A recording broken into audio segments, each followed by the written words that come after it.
Réjouissez-vous, tressaillez de joie, dit le Seigneur, car votre récompense est grande dans le ciel.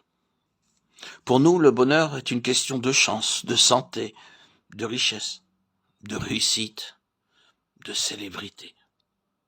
Et pour Jésus, c'est tout le contraire.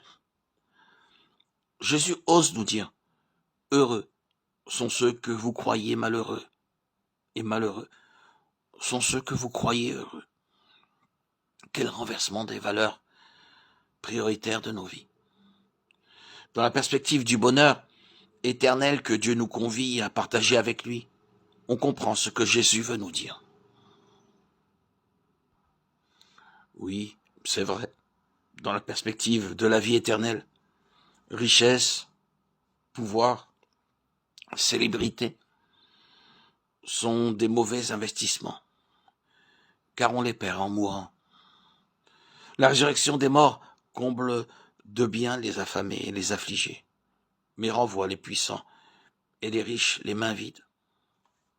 Pour nous, chrétiens, les béatitudes sont sagesse, mais folie pour ceux qui n'ont pas la foi. Pas si folle que cela, car dès ici-bas, nos expériences humaines confirment la justice des paradoxes que profère Jésus. Le poète La Fontaine l'illustre bien dans sa fable, le savetier et le financier.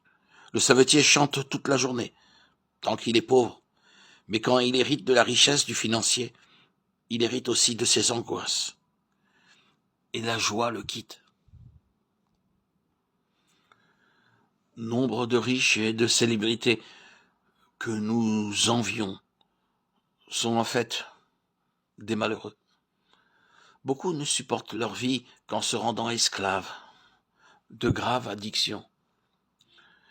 N'est-ce pas parce que Dieu seul peut combler la soif infinie de bonheur qui est en nous? Tout juste, cette vérité fondamentale peut être formulée autrement.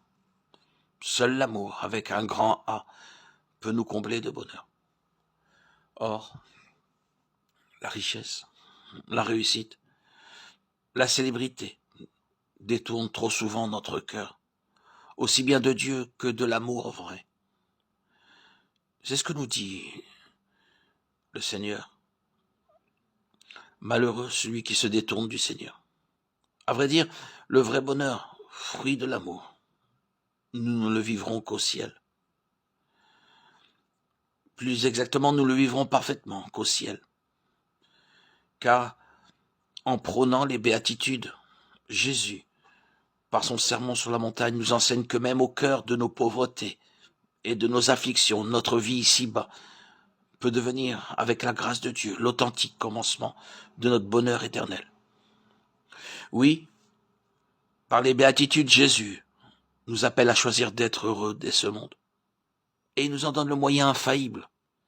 Aimez-vous les uns les autres, comme je vous ai aimé. Infaillible, pourquoi? Quand, dès ce monde, Jésus nous donne le pouvoir d'aimer comme Dieu aime, il nous donne en même temps le pouvoir d'y être déjà heureux.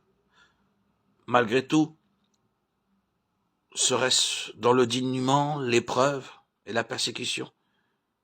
Car en Dieu, l'amour et le bonheur, c'est tout un.